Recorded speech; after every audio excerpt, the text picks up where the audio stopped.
everyone, it's Carly and I'm so happy you're here because I can't wait to share this card with you. It's a great way to give money or a gift card to someone like maybe your favorite grad. So let me show you how I did it.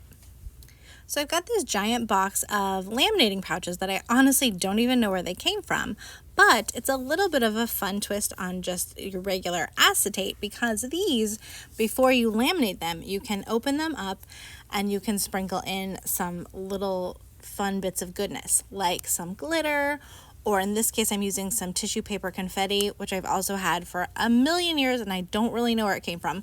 But if you didn't already have tissue paper confetti, you could absolutely die cut some of your favorite tiny shapes from tissue paper and do the same thing that I'm doing. And I'm just sprinkling it in the open pouch. I'm also going to spread it out just a little bit, like move some colors around, make sure I don't have too many like stacked on top of each other. That will prevent it from laminating nice and flat. And also just take out any that are already like ripped or bent or anything like that. So nothing fancy, just moving it around until I like it. Okay, so then I'm going to close that pouch back over and send it through my laminator. And I just have an inexpensive hot laminator and I'm just gonna carefully put this through. But now let's say you don't have any laminating pouches laying around your house that you're trying to use up. You could absolutely sandwich two pieces of acetate together with fun little bits in the middle, or you could skip this part altogether and put in confetti or sequins into the pocket we're going to make later. So don't worry, if you don't have a laminator, you can still add little bits of colorful goodness. So now I need to create a card front that has a window on it. So I'm going to use this mixed media cardstock from scrapbook.com. I am really smitten with this cardstock lately. I love that it's already cut to card size and it's just so thick and bright white and I just love it. It's great for shaker cards or anything else that has a window because it's so sturdy and thick. So I'm going to carefully tack down the Pretty Pink Posh graduation cap, run it through my die cut machine, and now I've got my window. Okay, next I need a card, and I normally like a top fold card, but for this project it really needs to be a side fold.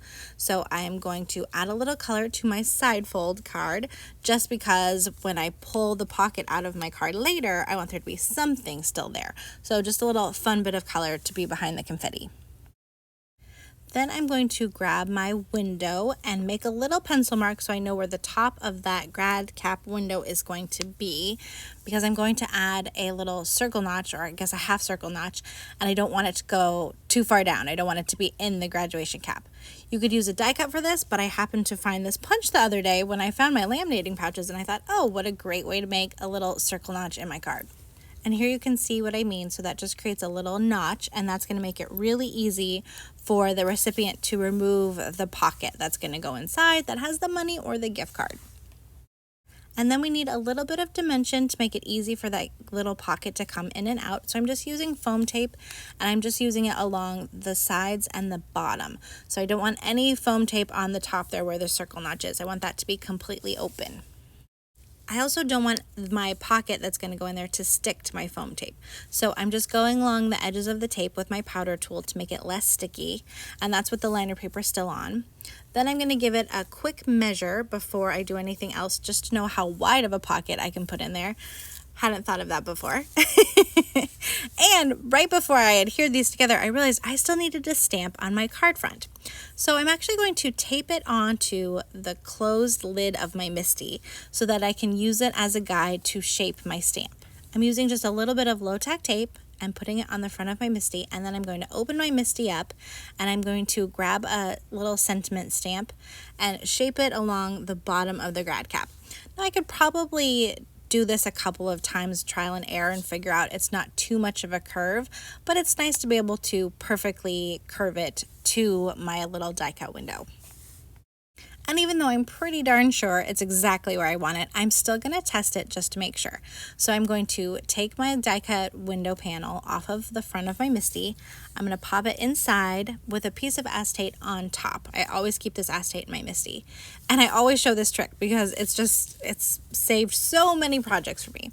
I'm going to put it on top of my die cut panel, and then I'm going to ink up my stamp and stamp onto that acetate, and that lets me check and make sure I've got it in the right spot, that it's as curved or as straight as I want it to be, whatever the case may be. And so it's just a test before I commit to stamping on my actual project. If I'm not happy, I can move the stamp and try again. But if I am happy like I am here, I just clean off that acetate, get it out of the way for my next test, and then ink up my stamp and stamp again, this time onto my actual project. Now I need to cut 2 pieces from my laminated sheet. So I'm going to cut one piece that's going to make my pocket. That's going to be 3.5 by 10. And then I'm going to cut another that's almost a full panel to go behind the grad cap window. Then I'm going to adhere my laminated piece to my window panel, and I'm going to use some strong double-sided tape on the edges there. Normally I would also go around the die cut window opening with a little bit of liquid glue, but this time I actually forgot. And that's fine because it's a really big and simple shape. There's not any little pieces to lift up, but if you have something like a word or something else intricate, make sure you add a little bit of liquid glue around the opening just so everything will stay really good and stuck down. Okay, so I'm finally ready to put this window panel onto this card front. So I'm going to remove the liner paper from the foam tape and add a little bit of liquid glue onto the foam tape.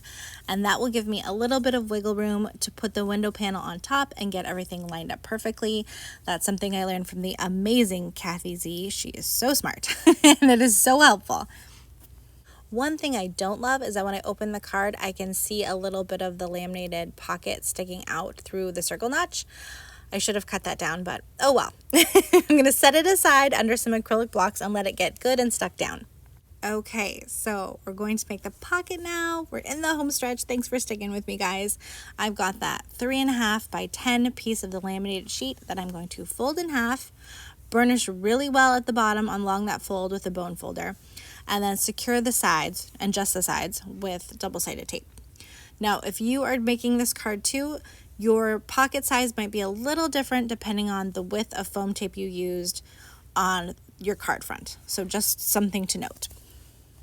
And if you weren't using a laminated pouch with confetti in it, you could just add some confetti or some sequins or some glitter inside this pocket, depending on how receptive the recipient would be to that.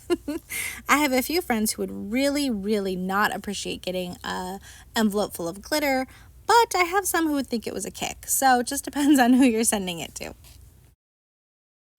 And also, when you were making your front window panel with the die cut hat, you could have layered 2 pieces of acetate there and sandwiched some cute stuff in between there if you wanted to, if you weren't using a laminated pouch. And now this little pocket, it was where your treat goes. So I'm putting a little bit of cash in here, but it'll also be a great place for a gift card. And then this pocket just slides right into the card that we made.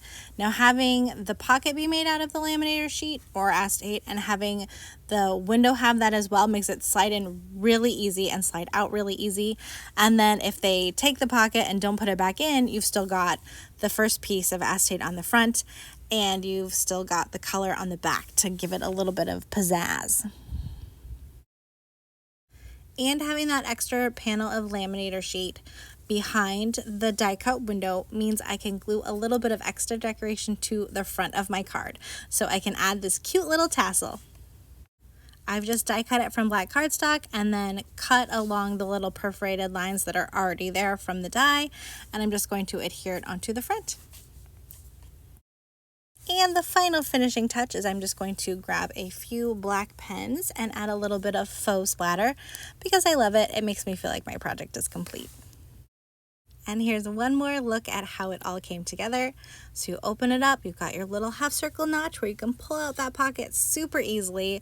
There's a treat inside and it also goes right back in super easily. So thank you so much for watching, you guys. I really appreciate you being here today. I hope you are inspired to craft and I hope you get a chance to do it. Thanks again for watching. I hope you have a great day and happy crafting.